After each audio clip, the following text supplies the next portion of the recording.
Ողջույն, եթերում հարցազրույցն է, զրուցելու եմ կրթության, գիտության, մշակույթի և սպորտի նախարար Ժաննա Անդրեասյանի հետ։ Բարև ձեզ։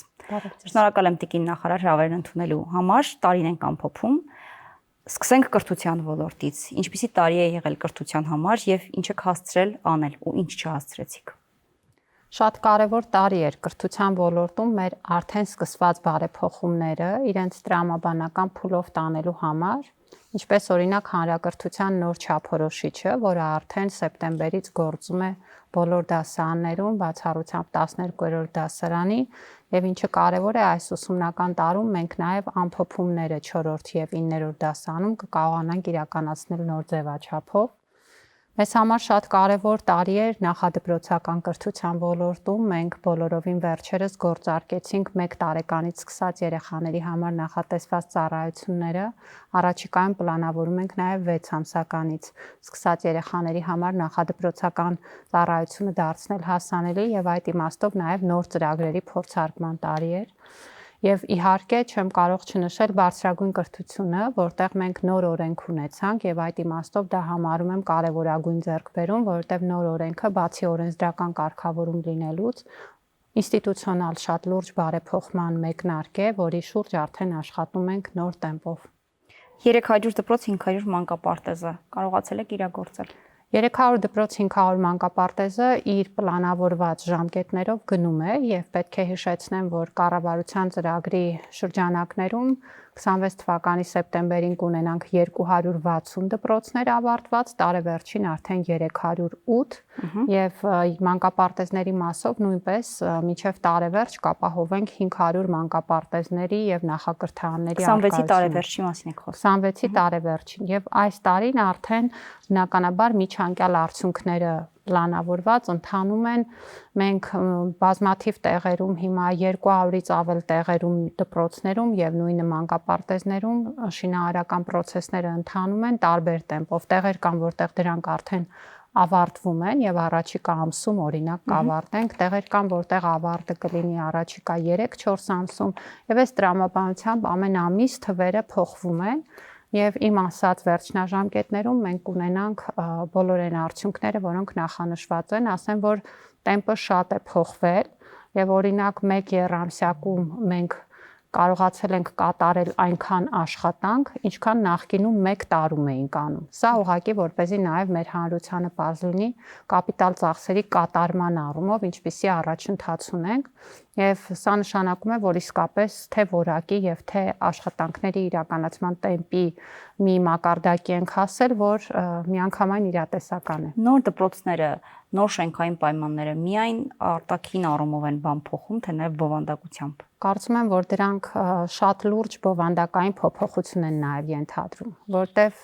տվել ենք օրինակ լաբորատոր գույք։ Պարզ է, որ դա նշանակում է, որ քիմիայի դասերը այլևս առաջվանը չպիտի լինեն։ Այո։ Ֆիզիկայի դասերը այլևս առաջվանը չպիտի լինեն, բայց սա նույնպես պահանջում է համապատասխան հմտություն եւ կարողություն։ Չի կարող ուսուցիչը անպատրաստ մտնել հագեցված լաբորատորիա եւ միանգամից իդեալական դաս վարել։ Սրա համար լրացուցիչ աշխատանք է արվում, վերապատրաստումներ, լաբորատորիաների համար նաեւ տեսադասեր են մշակվում, որ աջակցեն ուսուցիչներին եւ պետք է նաեւ վերահսկողություն։ Մենք էլ պետք է մոնիտորինգ անենք անընդհատ եւ տեսնենք, որ այս ստեղծված պայմանները պատշաճ օգտագործվում են ի նպաստ երեխաների։ Այնպես որ սա շարունակական process է, բայց միանշանակ ենթակառուցվածքն ու բովանդակությունը անբաժանելի է։ Իսկ ուսուցիչների ծանրաբեռնվածության հարցում 25 թվականին որևէ տեղաշարժ եղել է։ 25 թվականին մենք բնականաբար նոր չափորոշիչի տրամաբանության մեջ շարունակեցինք նվազեցնել ուսուցիչների շաբաթական ծանրաբեռնվածությունը, դրույքաչափը, պետք է հիշեցնեմ, որ դա մինչև նոր չափորոշիչը շաբաթական 22 ժամ էր եւ նոր չափորոշիչի տրամաբանությամբ արդեն 18 եւ 20 ժամ է դարձել համապատասխանաբար տարական եւ ավելի բարձր դասարաններում։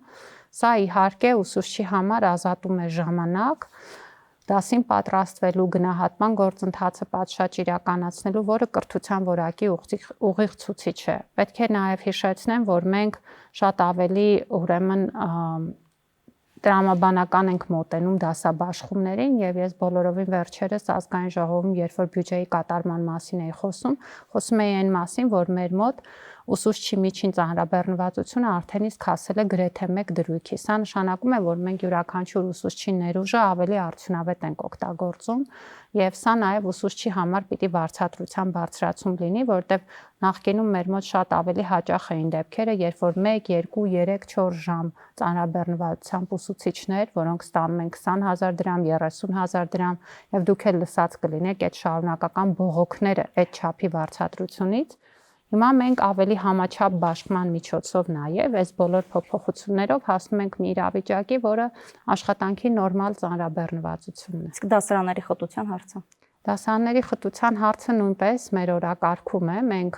արդեն իսկ ընդունել ենք դասարանների կազմավորման կարգի փոփոխությունը, առավելագույնը 25 երեխաներ տարրական եւ միջին դպրոցում եւ առավելագույնը 20 ավագ դասարաններում։ Նախ պետք է ասեմ, որ մեր վերլուծությունները ցույց են տալիս, որ ավելի ծանրաբեռնված դասարաններ ունեն մեր դպրոցների ընդամենը շուրջ 23%, այսինքն մյուս դպրոցներում, ինչը նշանակում է 70 եւ ավելի տոկոսում մեր դպրոցների, արդեն իսկ դասարանների ծանրաբեռնվածությունը դրանից ավել չի։ Իհարկե, սա հիմնականում քաղաքային դպրոցների խնդիրն է եւ մենք 300 դպրոցների ծրագրով այդ թվում այս հարցին էլ պիտի անդրադառնանք, որովհետեւ դպրոցները պետք է ունենան նաև տարածքներ, երբ որ մենք ասում ենք դասարանները պիտի լինեն ավելի փոքր խտությամբ, նշանակում է օրինակ 1 դասարանի փոխարեն 2 դասարան է առաջանալու եւ այստեղ սենյակներ պիտի լինեն, ուսուցիչներ պիտի լինեն եւ դա բնականաբար պահանջում է անցումային շրջան։ Հիմա մենք մինչեւ սեպտեմբեր կունենանք այն կարգավորումը, որ թույլ կտա այդ անցումային շրջանը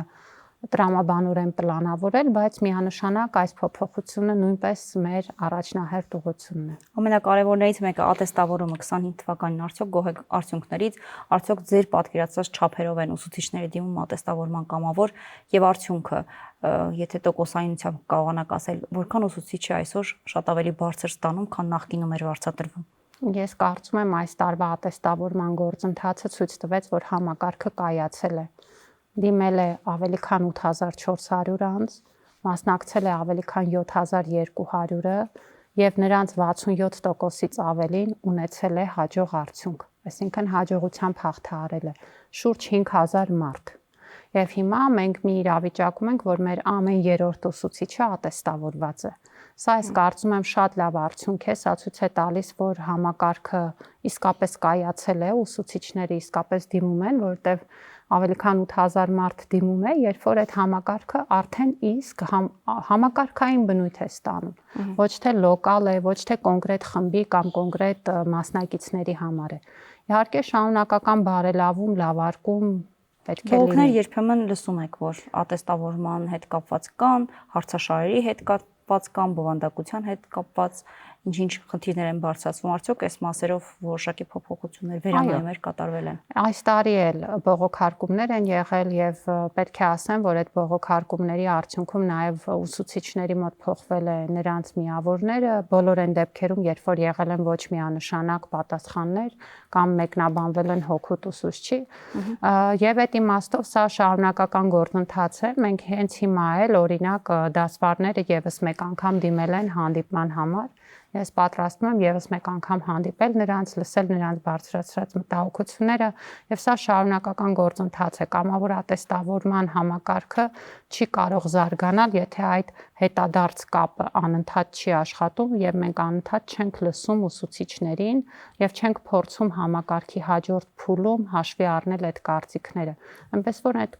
տրամաբանությամբ ենք աշխատում եւ այս տարի էլ թե բողոքարկումներն են եղել եւ թե դրա արդյունքի փոփոխությունը։ Տիկին նախարար, երբ ասում եք այսօր կարող ենք ասել, որ յուրաքանչյուր երրորդ ուսուցիչը ատեստավորում է անցել, դա ուղիղ ենթադրում է այն, որ այդ երրորդ ուսուցիչը յուրաքանչյուր ստանում է ավելի բարձր աշխատավարձ։ Միջինում որքան։ Միջինում կրկնապատկվում են աշխատավարձերը։ Այսինքն միջինում ուսուցիչը գալով ատեստավորման առնվազն իր վարձատրությունը կրկնապատկում է, բայց ավելին նաև դուք հաստատ կարծում եմ լսել եք, օրինակ կառավարության նիստում համապատասխան քննարկումները, երբ որ հնչեցվում են, թե ինչքան կարող է այժմ ուսուցիչը ստանալ եւ որ օրինակ 700,000 դրամ եւ ավել ստացող ուսուցիչներ էլ ունենք, ընդ որում հիմա այս ատեստավորման փուլից հետո հունվարին մենք կունենանք թարմացված տվյալները եւ ես վստահ եմ, որ նման բարձր վարձատրություն ստացող ուսուցիչների թիվն էլ կփոխվի ու ավելի կմեծանա,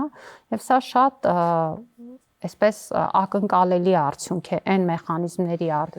պարագայում, որոնք ներդրված են, որտեղ մենք խոսում ենք ոչ միայն կամավոր ատեստավորման մասին, այլև խոսում ենք տարակարգի նոր համակարգի մասին, մինչև 50% հավելավճարով խոսում ենք առանձին հավելավճարների մասին, թե բնագիտական առարկաների ուսուցիչների, թե գյուղական դպրոցների ուսուցիչների, եւ այս համախառն արդյունքը բերում է մի իրավիճակի, որ այո 300,000-ից 400,000 դրամ ստացող ուսուցիչների թիվն էլ է ավելանում եւ դրանից ավելի բարձր ստացող ուսուցիչներն էլ գնալով ավելի գերակշիռ մաս են զբաղեցնում։ Գիտեք, այստեղ մի խնդիր է կարևոր մատնանշել։ Յուրաքանչյուր ուսուցիչ այսօր ըստ էության ինքն է որոշում ինչքան վարձատրվի իր գործողություններով եւ քայլերով եւ ստեղծված են հնարավորություններ ու գործիքակազմեր, որ նա ինքն էլ անցնելով այս ճանապարհը հայտնվի բարձր վարձատրվող ուսուցիչների շարքում։ Բուհական փոփոխություններից խոսեք, ինչ արեցիք 25 թվականին եւ արդյոք բուհ աշխատաշուկա կապը կարող եք ասել, որ այսօր ավելի շատ է բավարարում պետության ակնկալիքները։ Կարծում եմ, որ սա դեռևս այն իրավիճակը չի, որին մենք ձգտում ենք եւ ես նշեցի արդեն, որ օրենքը ընդունվել է, մենք երկար ճանապարհ ունենք օրենքից հետո։ Գիտեք, որ բուհական համակարգի բարեփոխումը մեր ռազմավարական կարևոր ուղղություններից է, բուհերի խոշորացումը, գիտահետազոտական կազմակերպությունների հետ միավորումը մեզ տալիս է այդ ճանապարհը, բայց այսօր էլ մեր բուհական համակարգը բավական ակտիվ զարգանում է, որովհետև պարզ է դա մի օրում չպիտի տեղի ունենա։ Ես օրինակ ուրախ եմ նկատելով, որ մեր բուհերից շատերը բարելավում են իրենց դիրքերը միջազգային վարկանիշավորման համակարգերում։ Ուրախ եմ նկատելու, որ մեր բուհերը շատ ավելի ակտիվ են զբաղվում գիտությամբ։ Օրինակ, եթե դուք վերցնեք եւ նայեք միջազգային գիտատեղեկատվական շտեմարաններում մեր հոդվածների թիվը, կարող եք տեսնել, որ ավելի քան 30%-ը բաժին է ընկնում բուհերի կողմից ներկայացված գիտական հոդվածներին, մեր երկրի կողմից հրապարակվող հոդվածների, ինչը բավականին լավ ցուցանիշ է եւ նշանակում է, որ բուհերում գիտությունը ակտիվորեն զարգանում է, ընդ որում երիտասարդ գիտնականները ավելի մեծ թիվ են կազմում հենց բուհերում, ինչն էլ ցույց է տալիս մեր ընտրած բարեփոխման ճանապարհի ճիշտ լինելը, որովհետեւ բուհական համակարգը սերտորեն կապված լինելով իրենց մոտ իրականացվող հետազոտական ծրագրերի հետ հարթ անցում է ապահովում երիտասարդ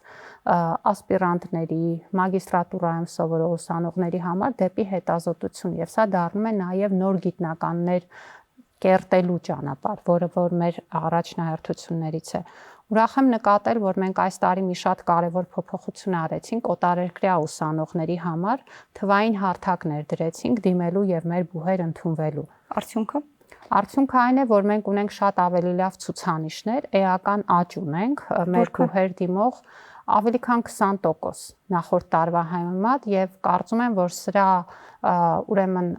արդյունքի հիմնական գործոններից մեկն էլ այն էր, որ թվային հարթակը շատ ավելի տեսանելի, թափանցիկ եւ հաշվետվողական է դարձել նաեւ դրսի մեր դիմորդների համար, մեր համակարգի բուհերի դիմելու process-ը եւ այլազգի չէ Տիկին Անդրեասյան։ Այո, հիմնականում այլազգի։ Իսկ ինչ աշխարհագրությամբ։ Գիտեք, աշխարհագրությունը բավականին վերջին տարիներին փոխվում է։ Օրինակ, գիտեք, մեզանում ամենապահանջված ուղղությունը օտարերկրյա դիմորդների համար բժշկական ուղղությունն է եւ հիմնականում Հնդկաստանից էին գալիս, բայց վերջի տարիներին նաեւ նկատում ենք փոփոխություններ, օրինակ Շրի Լանկայից, Բանգլադեշից, այլ երկրներից, աֆրիկյան երկրները մեծ հետաքրքրություն են ցուցաբերում եւ մենք հիմա նաեւ մտածում ենք առանձին կրթաթոշակային համակարգերի մասին եւ սա էլ պիտի հասկանանք, որ բուհական համակարգի մրցունակությունը չափվում է նաեւ միջազգային ուսանողներ ներգրավելու հնարավորություններով։ Ինչքան ավելի մեծ է միջազգային ուսանողների թիվը, նշանակում է այդքան ավելի բարձր է քո բարձրագույն կրթության հեղինակությունը։ Իսկ մտահոգություններ այս համակարգում 25-ին, որ դեռ մնացել է Մտահոգությունները բազմաթիվ են եւ առաջին հերթին, երբ որ նման մեծ բարեփոխում ենք նախաձեռնում, պարզ է, որ այստեղ բազմաթիվ հարցեր կան, որոնց պիտի անդրադառնանք, բայց ես կարծում եմ, որ շատ լավ համագործակցային միջավայր է ձևավորված բուհերի հետ, մենք միասին շատ լավ աշխատել ենք բարձրագույն կրթության եւ գիտության օրենքի շուրջ եւ այժմ էլ միասին շարունակում ենք աշխատանքը։ Ինձ ամենաշատը մտահոգում է բարեվարկությունը։ Ես կարծում եմ, որ գրագողությունը, ակադեմիական միջավայրում ազնվությունը բավական հեռու են մեր պատկերացրած չափանիշներից ու մեր մեծագույն մարտահրավերը մնում է ակադեմիական միջավայրը ակադեմիական պահելու խնդիրը եւ սա նաեւ քաղաքական տարաբնույթ շահարկումների տեղիք է տալիս, այդ թվում երբ որ այդ օրակարգերը անհարկի մտնում են ակադեմիական միջավայր։ Մենք դրա շատ վատ պատմական ավանդույթներ ունենք եւ հիմա իհարկե հատկապես նախընտրական շրջանում ուշադիր ենք լինելու, որպեսզի կրթությունը լինի կրթության մասին։ Դե ակադեմիական քաղաքի մասին էլ խոսեք։ Սա ամենակարևոր բարեփոխումներից մեկն է, որը իրականացնում եք։ 25-ին քանի քայլ առաջ եք դրել։ 25-ին կարծում եմ, որ չգիտեմ քանի քայլ, բայց այդ քայլերը մեզ բավական մոտեցրել են մեր վերջնակետին եւ ուրախ եմ, որ նաեւ հողի վրա աշխատանքներ են սկսվել։ Մենք ակադեմիական քաղաքի տարածքի մաքրման աշխատանքներ իրականացրեցինք, տարածքում նաեւ պեղումներ են իրականացվում եւ պետք է ասեմ, որ բավական հետաքրքիր նախնական արդյունքներ ունենք հնագույն բնակատեղի հետքեր կային եւ պեղումները ցույց են տալիս, որ կարող է այդտեղ բավականին արժեքավոր պատմամշակութային ժառանգություն լինել, որը կարող է նաեւ հնագիտություն սովորող ուսանողների համար դառնալ պրակտիկայի վայր, նույն ակադեմիական քաղաքում, եւ ակադեմիական քաղաքում մենք հասել ենք մի փուլի, որ գլխավոր հատակագիծը արդեն ներկայացված է հաստատման, մեր օրենսդրության համապատասխան քաղաքաշինության կոմիտե է ներկայացվել։ Ընթացքում են նաև ներդրումային պլանի մշակումը, առաջիկայում մենք կունենանք նաև այս ուղղությամբ ավելի կոնկրետ թե քննարկումներ, թե աշխատաժողովներ։ Ես շատ կարևորում եմ, որ ակադեմիական քաղաքի շրջանակներում մենք նախորդ անցնող տարում արդեն ունեցանք միջազգային ձևաչափով այնպիսի համագործակցություն, որ այսօր մեզ զանգում են տարբեր միջազգային հեղինակավոր ճարտարապետական ընկերություններից եւ ցանկություն հայտնում համագործակցելու, մասնավորապես միջազգային համաժողովը, որ կազմակերպեցինք Երևանում հոկտեմբերի վերջին, շատ մեծ հետաքրքրություն է առաջացրել, մարզային մեր արշավները, որոնց ավելի քան 18000 մարդ մասնակցեց, ավելի քան 10 քաղաքներում մեր տարբեր մարզերի, նաև տեսանելի դարձնելով մեր երեխաներին, թե վաղը որտեղ իրենք կարող են սովորել, ցույց է տալիս, որ ակադեմիական քաղաքի շուրջ նաև հանրային ընկալումը, իրազեկվածությունը, այս ծրագրի կարևորությունը դառնում է մեր առօրյայի մաս եւ այժմ պետք է կրկնապատկենք ջանքերը արդեն նախագծեր, շինարարություն գործընթացների շուրջ։ 25-ին գիտության ֆինանսավորումն է աճել։ Ինչ է փոխել ոլորտում։ 25-ին գիտության ֆինանսավորման աճը իրականում շատ կոնկրետ արդյունքներ ունի։ Եվ եթե մենք ձեր հետ օրինակ գնանք որևէ գիտահետազոտական ինստիտուտ, դուք կարող եք տեսնել այնտեղ ինչ է փոխվել։ Երբ որ ես գնում եմ, ես տեսնում եմ մարդկանց, որոնք նախկինում այնտեղ չէին, հիմա այնտեղ են այդ ֆինանսավորման շնորհիվ։ Երիտասարդներ Եվ երիտասարդներ եւ դրսի հեղինակավոր գիտնականներ, որոնք այդ համատեղ օրինակ հեռավար լաբորատորիաների կամ այլ ծրագրով եկել եւ աշխատում են մեր գիտական ինստիտուտներում։ Ես տեսնում եմ նոր սարքեր, որոնք նախկինում չունեին, հիմա այս ֆինանսավորման շնորհիվ ձեռք են բերվել եւ այդ սարքերը հնարավորություն են տվել, որ հիմա մեր գիտնականները այդ հետազոտությունը անելու համար չթողնեն Հայաստանը գնան այլ երկիր, որտեղ այսօր մեր երկրում ստեղծված են այդ լաբորատորիաները։ Օրինակ հիմա մենք մոտ օրերս որտեղ արդեն ավարտել ենք եւ արդեն գործարկվել է Երևանի պետական համալսարանում կբացենք արհեստական բանականության կենտրոնը, որտեղ գերհամակարգչի գնման եւ այդ աշխատանքների համար պետությունը ավելի քան 3 միլիարդ դրամ հատկացրեց եւ հիմա համալսարանը ստանում է եզակի հնարավորություն ոչ միայն իր հետազոտական աշխատանքները իրականացնելու, այլ միջազգային բավականին լուրջ համագործակցություններ ծավալելու տարբեր գիտական ինստիտուտների եւ նաեւ մասնավոր ոլորտի ընկերությունների հետ։ Սրանք հնարավորություններ են, որոնք ստեղծվում են եւ որոնք իրոք մեր գիտության միջազգային մրցունակության բարձրացման շատ լուրջ արդյունք են տալիս։ Միջինում տիկին նախարար որքան է այսօր գիտնականով հաստատվում Հայաստանում եւ արդյոք դա այնքան գումար է, որ մարդը մնա ու այստեղ գիտությամբ զբաղվի, ոչ թե Հայաստանը լքի ու գնա արտերկիր, ոնց միշտ եղել է ու որի մասին անընդհատ մտահոգություններ հնչել են։ Վստահաբար ասում եմ, որ այսօր գիտնականի աշխատավարձը մեր երկրում մրցունակ է։ Միայն բազային մասով մենք բարձրացրեցինք փուլային տարբերակով մինչև 300%։ Բայց դրան գումարվում է նաև այն դրամաշնորհային ֆինանսավորումը, որ գիտնականը ստանում է իր թեմատիկ հետազոտությունների համար։ Այսօր մենք ունենք գիտնականներ, որոնք վաստակում են ավելի քան 1 միլիոն դրամը, շուրջ 2 միլիոն դրամ, եւ այդ գիտնականները վստահաբար այդ աշխատանքը անելով այլ երկրում, կարծում եմ, որ ավելի շատ դժվար թե վաստակեին կամ շատ բացառիկ դեպքերում։ Եվ սա նշանակում է, որ այդ ֆինանսավորումը իսկապես մրցունակ է դարձնում ոլորտը հատկապես երիտասարդների համար։ Ես առիթ եմ ունեցել հանդիպելու մարդկանց, ովքեր մասնավորից եկել են պետական ինստիտուտ, վերադարձել են աշխատանքի, որովհետև տեսնում են, որ այն գումարը, որ մասնավորից պիտի ստանային, պետությունը տալիս է, բայց պետությունը տալիս է նաև գիտական ազատություն, զբաղվելու են թեմաներով, որոնք որ իրենց որպես գիտնական գուցե շատ ավելի հետաքրքիր են, քան մասնավորը, որը կարող է շատ ավելի պրակտիկ ու նեղ խնդիրների շուրջ աշխատել։ Մյուս թեմային անդրադառնալով մշակույթ։ Ինչ է արվել այս ոլորտում անցնող տարում եւ հատկապես հուշարձանների մասով, ինչ վերականգնումներ կան, ինչ աշխատանքային փուլ կա։ Հուշարձանների վերականգնումը երևի թե մեր ամենաակնառու զարգացում ապրած ոլորտներից է, որովհետև մենք իրականում շուրջ 14 անգամ մեծացրել ենք հուշարձանների վերականգնման բյուջեն 18-ի համեմատ եւ արդեն հատկացնում ենք այս ոլորտին շուրջ 2 միլիարդ դրամ։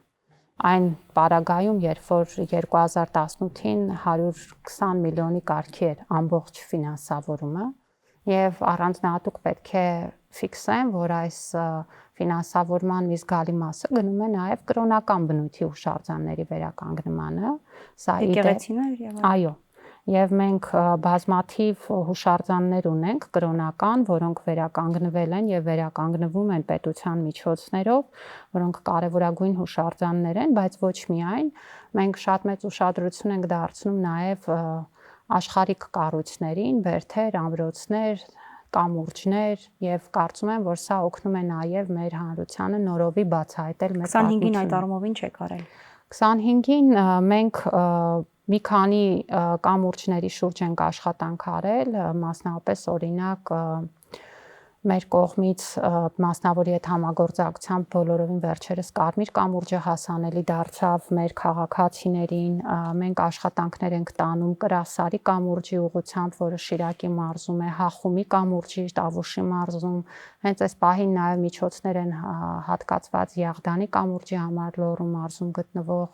Սրանոցի կամուրջի համար, որը նույնպես Տավուշի մարզում է, ու իրականում միայն կամուրջներ ավելի քան 110 են մեր երկրում, որոնք պատմական կամուրջներ են եւ որոնց մի մասը գտնվում է շատ վատ վիճակում եւ այդ աշխատանքը մեր առաջիկա անելիքներից է։ Բերդերի շուրջ աշխատանքը իրականում տասնյակ եւ ավել բերդեր են հիմա վերականգնվում,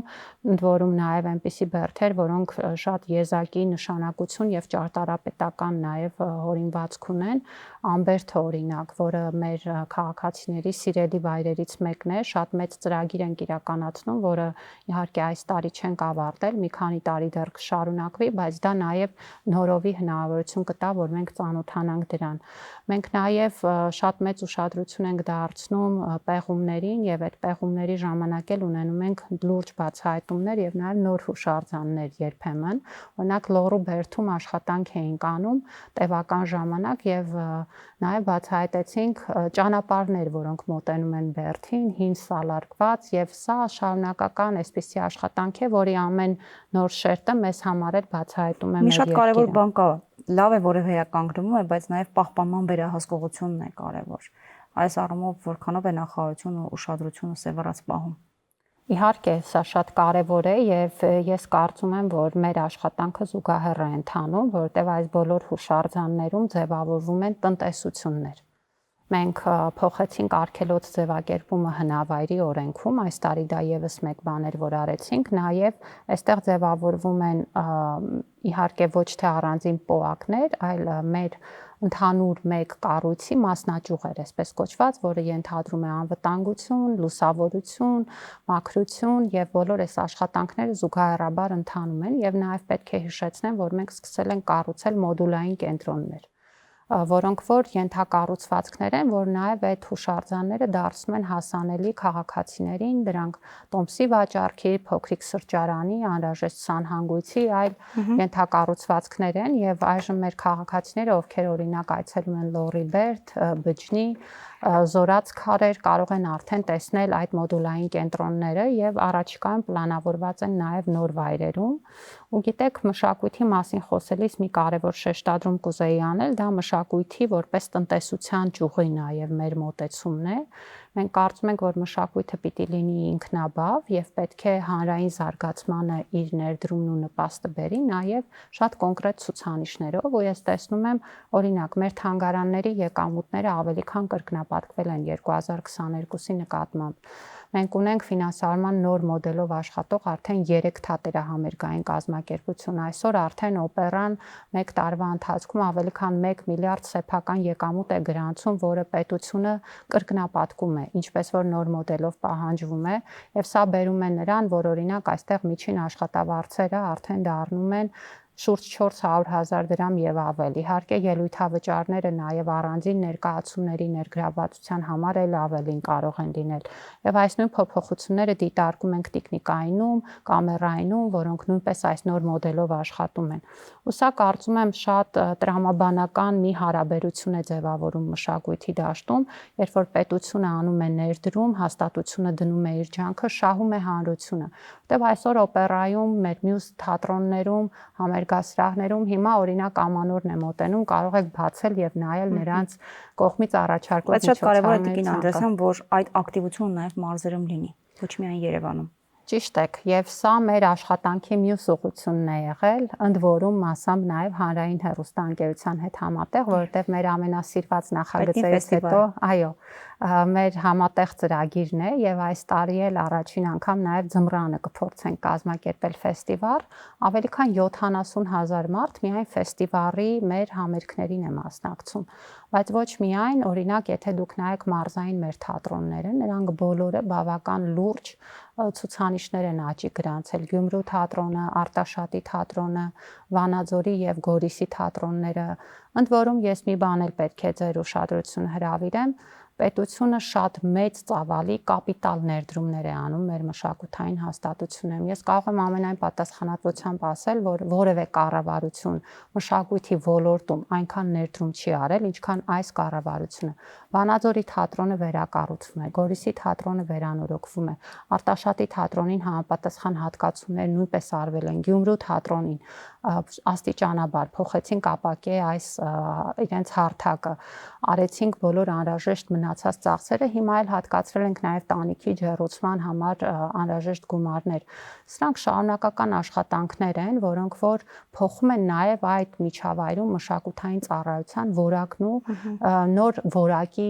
հնարավորություն է ստեղծում թե ստեղծագործողների համար եւ թե հանդիսատեսի համար։ Այնպես որ իսկապես կարծում եմ մշակույթի ոլորտում մենք հիմա մի շատ վճռորոշ փուլում ենք, որ համակարգային փոփոխություն է տեղի ունենում եւ այդ փոփոխությունը տեղի է ունենում մոտեցնելով մշակույթը, դարձնելով ավելի հասանելի մեր երկրի բոլոր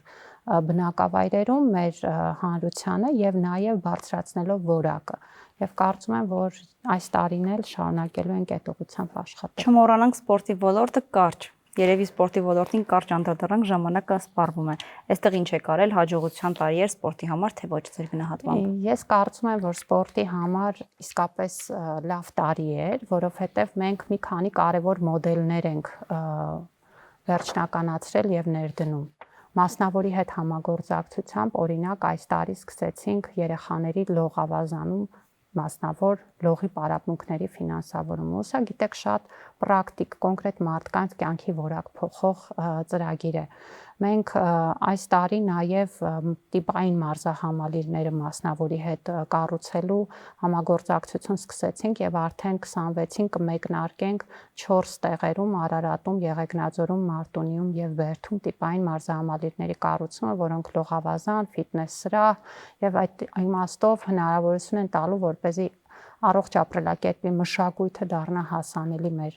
նաև մարզային բնակավայրերում։ Պիտի անպայման նշեմ վարչապետի գավաթի մրցաշարերը, դրանց այս տարի ավելի քան 29000 երեխա է մասնակցել, ավելի քան 29000, եւ դա այն դեպքում, երբ որ նախորդ տարի մենք ունեինք ավելի քան 9000, այսինքն ավելի քան կրկնապատկել ենք եւ ներդրել ենք նաեւ նոր մարզաձևեր՝ բասկետբոլի լիգան, վոլեյբոլի լիգան, լողը, որը վերափոխվեց դպրոցականների մրցաշարի, եւ ես տեսնում եմ, որ այս հարթակների ձևավորումը մեծացնում է ոգևորությունը, իսկ կարծում եմ սպորտում բարձր նվաճումները կարևոր են, բայց որպեսզի մենք ունենանք օլիմպիական մեդալներ, մենք նախ եւ առաջ պիտի ունենանք ենթակառուցվածք եւ պիտի ունենանք երեխաներ, որոնք զբաղվում են սպորտով։ Ու կարծում եմ պետությունը պիտի կենտրոնացնի իր ջանքը ենթակառուցվածքի եւ երեխաների սպորտով զբաղվելու հնարավորությունների վրա, որպեսզի վաղվա օլիմպիական չեմպիոնները ծնվեն։ Շնորհակալ եմ զրույցի համար։ Շնորհակալություն։ Զրուցակիցս կրթության, գիտության, մշակույթի եւ սպորտի նախարար Ժաննա Անդրեասյանն էր։ Կհանդիպենք։